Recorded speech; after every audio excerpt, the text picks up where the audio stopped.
Over the last 25 years, while the United States fought costly wars in Afghanistan and Iraq, the People's Republic of China has been expanding its influence, its economic relationships, and even the reach of its military. Today's guest offers a sober look at the challenge China poses to the West and offers a strategy to guide America's response. He's Michael Sobolik, this week on Story in the Public Square.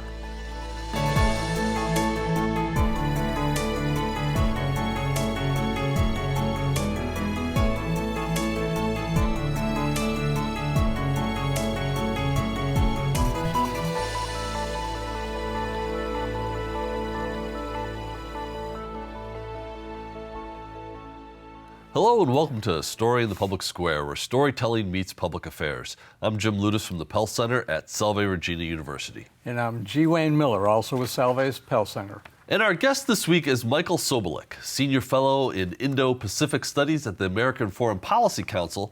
Michael is also the author of a new book, Countering China's Great Game, a Strategy for American Dominance. He joins us today from Washington, D.C. Michael, thank you so much for being with us. It's a pleasure to be on the show today. Thanks for having me. There's a ton that we want to talk to you about today, but I want to start sort of really foundationally. You describe the Chinese Communist Party as the principal threat to the United States and American national security and American interests in 2024. Why is that? Because Xi Jinping and the Chinese Communist Party have made it abundantly clear they see America that way. And I think this is something fundamental about national security that's easy for Americans to forget sometimes. We go about our days, whether you live in Dallas or Des Moines or Topeka or New York or San Francisco, you go about your day taking care of your family, buying groceries, paying your bills, and the thought never occurs to your mind that you stand in the way of a totalitarian geopolitical adversary. But that is how Xi Jinping views America. And all you have to do is read his own speeches and his own remarks that he gives to his comrades in Beijing. He is trying to rejuvenate the Chinese nation, to borrow his phrase. And in order to do that, he needs to remake the world order that the United States has built up and maintains. So whether we like it or not, America is locked in a zero-sum competition with a Leninist authoritarian party, the Chinese Communist Party, and there's no getting out of it. We have to buckle up and compete to win in a Cold War with these guys. So how do you respond to those who would say, though, that they might view us as that threat, but the United States doesn't need to view them as that kind of threat? That perspective is quite popular in Washington today. And I think the assumption is you can choose whether or not you are in a Cold War. And I think this is where the Biden administration is trying to steer U.S. China relations. Whenever the president talks about responsibly managing competition with China, the goal is to try to make sure that competition doesn't careen into conflict, to try to be a responsible stakeholder on the world stage. But I mean, the reality is it only takes one country to decide that you're in a Cold War with another country. That's not a dual party decision. That's a single party decision. And if the Chinese Communist Party has decided that they are in a zero-sum conflict with the United States, we do not have the option of trying to engage in a positive-sum relationship with Beijing. We can try to tell ourselves we can, but it's a Pollyannish fiction, and it makes the world more dangerous. The best thing for us to do is to try to deter the CCP from its belligerence and its aggression. If we try to treat them as if they are a responsible stakeholder, not only are we going to be disappointed, we're going to leave the road open for their belligerence, and that's even more dangerous. So you describe China as an imperialist nation. What does that mean in 2024? The word imperialism gets thrown around a lot these days. We often talk about Russia being an imperialist power, which I think there's an easy case to be made based on their war in Ukraine. We often don't talk about the People's Republic of China as an imperialist power. And I find that to be quite odd. And in the book I wrote, Countering China's Great Game, I started researching the dynastic foreign policy of China. Now, it's easy for anyone to hear that sentence and for their eyes to immediately glaze over because China has not been a dynastic nation for a very long time. The first dynasty was established in 221 BC, and the final dynasty collapsed around 1912 AD. It's a long time, and it was also a long time ago. But China was an imperialist power during that time. From the first dynasty to the final dynasty, China expanded by a factor of four territorially. And they launched wars of conquest often. They had a tribute system that was a soft despotism, a soft imperialism to control their near abroad into Central Asia and the Middle East. And today, when you look at the Chinese Communist Party's foreign policy, primarily the Belt and Road Initiative, which is a global infrastructure connectivity project, it echoes those imperialist chapters in its history. No, China is not trying to conquer every square inch of the world like the Nazis were during World War II, but they are seeking a sort of political imperialism. They are trying to exert political dominance across the entire world, including in our own Western hemisphere.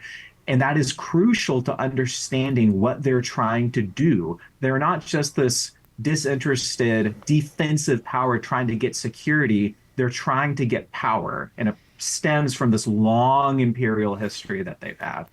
So you refer to China, not as China throughout the book, but as the Chinese Communist Party. Why is that an important point to make? That distinction perhaps it's a wordy distinction. And whenever you talk about policy, words matter because when you brief members of Congress, they only have so many minutes to spare because they're very busy people. So every single word matters. Usually fewer words are better. But that distinction is an important one to make because America has no qualm or no quibble with the people of China. If anything, the Chinese people suffer the most under the authoritarian rule of the Chinese Communist Party.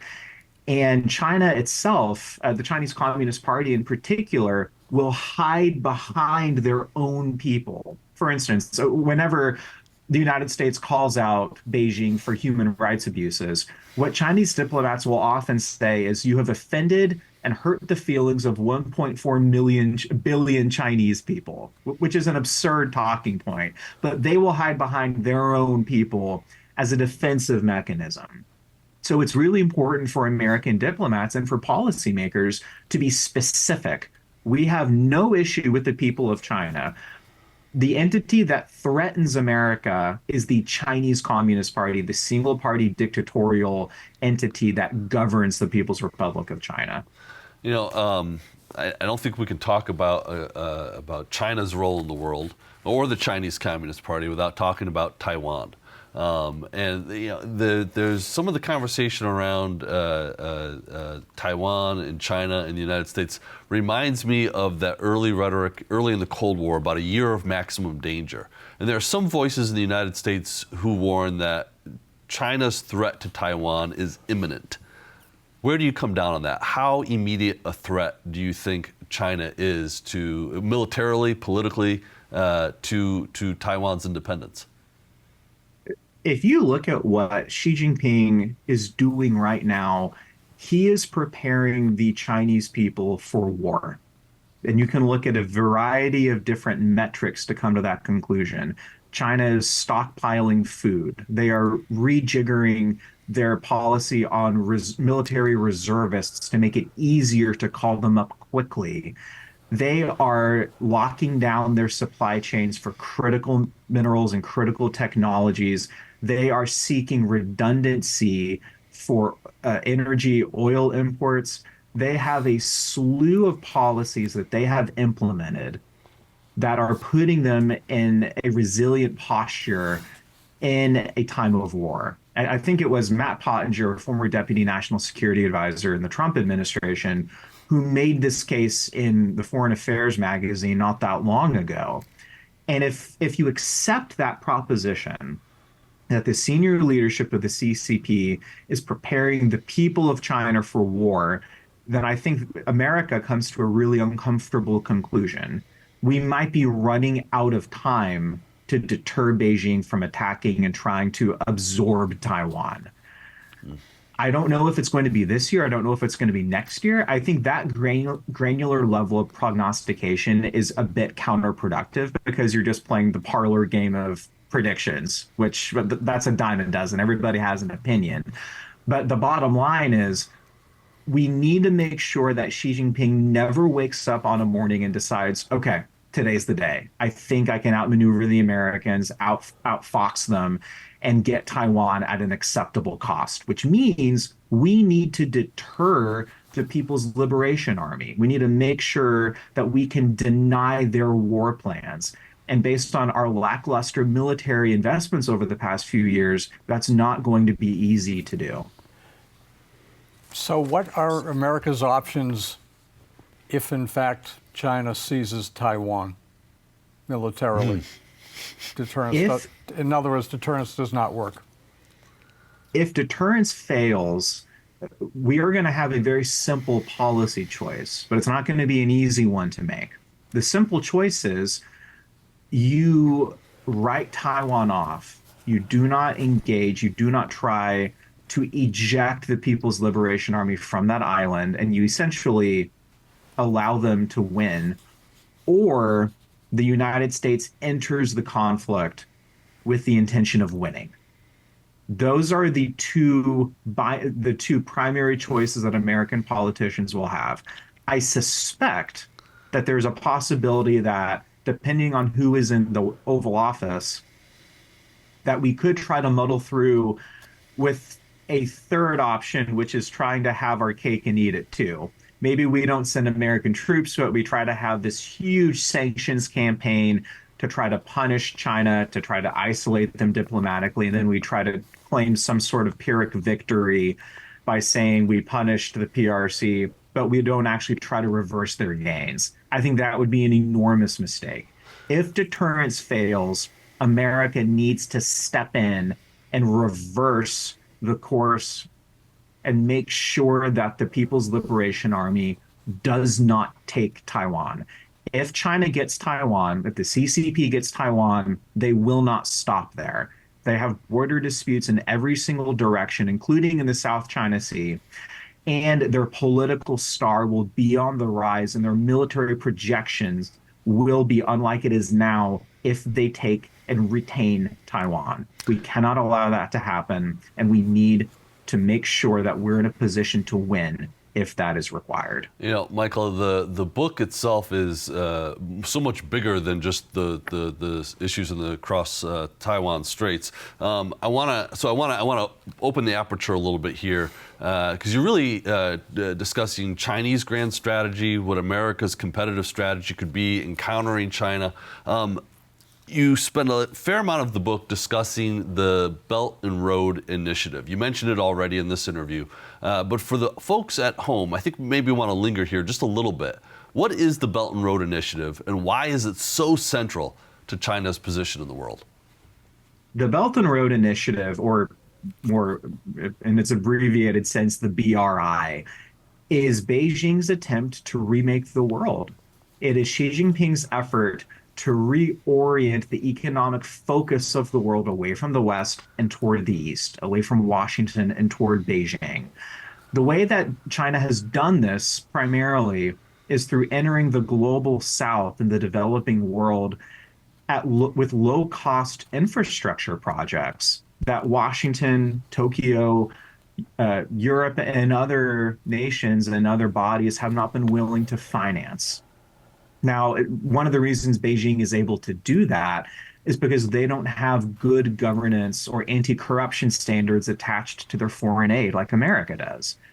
On balance, I think it's a good thing that America tries to tie good governance to taxpayer-funded projects, but the Chinese Communist Party has no proclivities to do so, which means they can wire and network the developing world at a very low cost, which gives them political influence in Southeast Asia, in Central Asia, in the Middle East, in Africa, and frankly, in the developing world too. Like the Western Europe and especially Eastern Europe is tied into this project, and that changes their political calculus with how willing they are to go toe to toe with the CCP over geopolitical or human rights issues. They're also doing this in our own hemisphere in Latin America, particularly with Argentina and Venezuela. What does this mean practically for Americans? This is the road that is going to allow the People's Liberation Army to become a global military force. We are already seeing Beijing militarize Belt and Road Initiative projects all around the world. It's partially to isolate Taiwan, but it is also to blunt America's ability to be a functioning global power.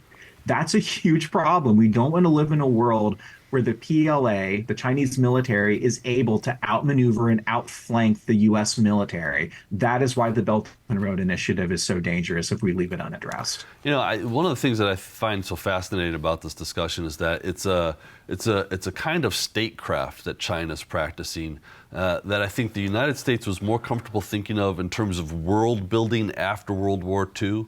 That we seem less comfortable with that now. Is it something about being the, you know, in the 1990s we talked about the United States as a hegemon, China was a rising power. Are we less likely to take on those types of international projects now because of our position in the world or because of something like our domestic politics? I think it's both. And I think this is one of the difficult parts about American foreign policy right now. On the one hand, it's not the 1990s anymore. America has been humbled on the world stage, particularly in Iraq and Afghanistan. Our withdrawal from Afghanistan was a mess. It left our credibility in tatters, and you better believe Vladimir Putin was watching that, and it absolutely impacted his calculation on whether or not to further invade Ukraine. The other layer here is we really believed in the 1990s, I think, after we so decisively won the Cold War, that we had the ability to be this global policeman in one way or another. And we thought it would be easy to do that. And it hasn't been easy, and we failed many times. And that has impacted our domestic politics. You see this resurgence of isolationism in the United States today. Part of that is understandable, I think. If America has big foreign policy failures, it's natural for voters to question the elites in Washington and to say, well, wait a second. You say we're in a new Cold War, but look at our foreign policy track record over the past few years. I think that skepticism is really understandable. And that burden falls on policymakers to make the case, number one, for why America is still strong, and number two, how we can responsibly execute and win a Cold War. We have to make that case. So, again, it seems that this is even more, BRI is more dangerous than Taiwan possibly being seized. From a foreign policy point of view, what can we do to counter BRI? You have just described something that sounds very frightening, actually. Maybe this could sound odd. I'm gratified that that danger is coming through in this conversation. I wrote this book because I think Americans are sleepwalking into a Cold War that could very easily turn into a hot war. And I think your connection to Taiwan and the BRI is also a sound one. Taiwan is the immediate danger, but the long-term danger is the Chinese Communist Party successfully becoming a global imperialist power. The one good thing that America has going for it right now is because the perennial pitfall of being an imperialist nation is overreach, overstretch. China had that issue time and time again during its dynastic era, which is why I studied this so intently and so closely while writing Countering China's Great Game. They're doing it again today, which means we have a lot of opportunities to exploit Beijing's weaknesses. They have exposed flanks in their foreign policy. One example of this, we could go in many different directions. There's an ongoing genocide inside of China right now in the region of Xinjiang, its westernmost territory. They are conducting a genocide against Uyghur Muslims and have been doing so for 7 years. This genocide is connected to the Belt and Road Initiative. If you look at a map of China, half of the CCP's Belt and Road trade routes in Eurasia run through Xinjiang. And those trade routes were constructed at the exact same time the re-education camps for the Uyghurs were being reconstructed. That's no accident. Xi Jinping has described this territory, Xinjiang, as a hub of the Belt and Road Initiative. If you have to commit genocide for your biggest foreign policy project to function properly, that's a sign of weakness. It's not a sign of strength. America can target this because a lot of this Belt and Road commerce is denominated in US dollars. And even in the cases when it's not, both transactors on either side of that trade want to access the global financial system that absolutely is denominated in the US dollar. We can leverage our monetary dominance, much like we did after 9/11, and force American banks to know who their customers are. If you are profiting from genocide-linked BRI trade, you should not be allowed to access the global financial system. We made that case after 9/11 to go after terrorist financing.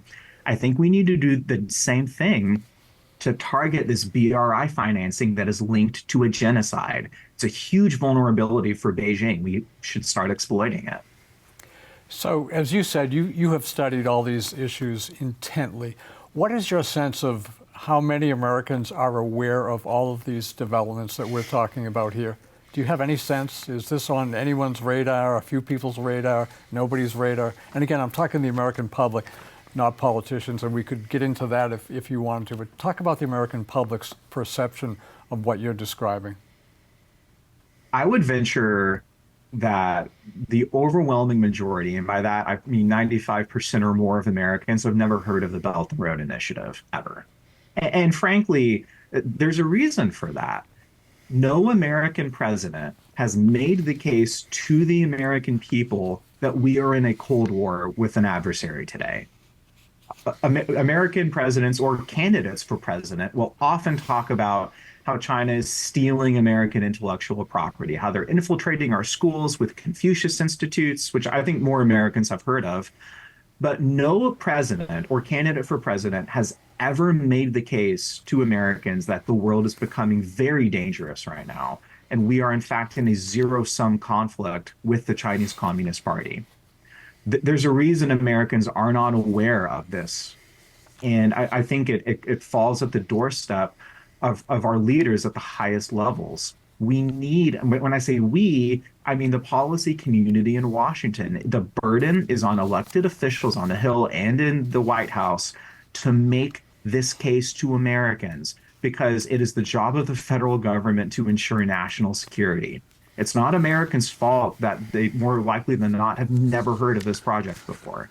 That falls on Washington. It is the duty and responsibility to make sure that we can win a Cold War and that Americans are aware of what that will entail. Michael, you and I chatted a little bit about this getting ready for this episode, but you just said, no American president, meaning no Democrat, no Republican, has identified this. What do you think explains this moment of bipartisan comedy, right, where both parties seem so reluctant to engage in calling the Belt and Road Initiative out for what it is? I think there are at least two layers of it. On the one hand, I can tell you my perspective on the Belt and Road runs against the grain of conventional wisdom in Washington. Most of the China policy experts will, for one reason or another, count off the BRI, primarily because if you look at the monetary investments, China just isn't investing in as many infrastructure projects today as they were 8 years ago. That's true, but the BRI is not primarily an economic project. It is a geopolitical project. And what those analysts will ignore is how it's being militarized right now. So I think that's one reason for it. I think another reason is that it's not politically popular to tell the American people that the world is getting dangerous and we might need to sacrifice to win a Cold War. That's not a message that most people will use if they want to win a campaign in America. The political incentives basically encourage our elected officials to continue doing what they've been doing, which is to kick the can down the road. And like, listen, politicians are great at kicking cans down the road. Pick your policy issue, it happens everywhere. And usually, what's required to wake politicians up and in turn to wake Americans up is a crisis. And that's not good. We had a big crisis in 1941 when Imperial Japan attacked Pearl Harbor. We had another huge crisis in 2001 on September 11th. One of the reasons I wrote this book is to try to mobilize this awareness so Americans can shift and understand that we have a threat that we can get ahead of before the crisis comes. The crisis could be Taiwan, it could be a conflagration in the South China Sea, but there is a crisis coming. And if we can get ahead of the curve and forestall it, that's going to be safer and frankly less expensive for the pocketbooks of Americans. But if we continue to wait, the price of reckoning with the CCP is going to continue to go up. Michael, we could talk to you all day, but unfortunately we are out of time. He's Michael Sobolik. The book is Countering China's Great Game. Thank you for being with us this week. That is all the time we have. If you want to know more about Story in the Public Square, you can find us on social media or visit pellcenter.org, where you can always catch up on previous episodes. He's Wayne, I'm Jim, asking you to join us again next time for more Story in the Public Square.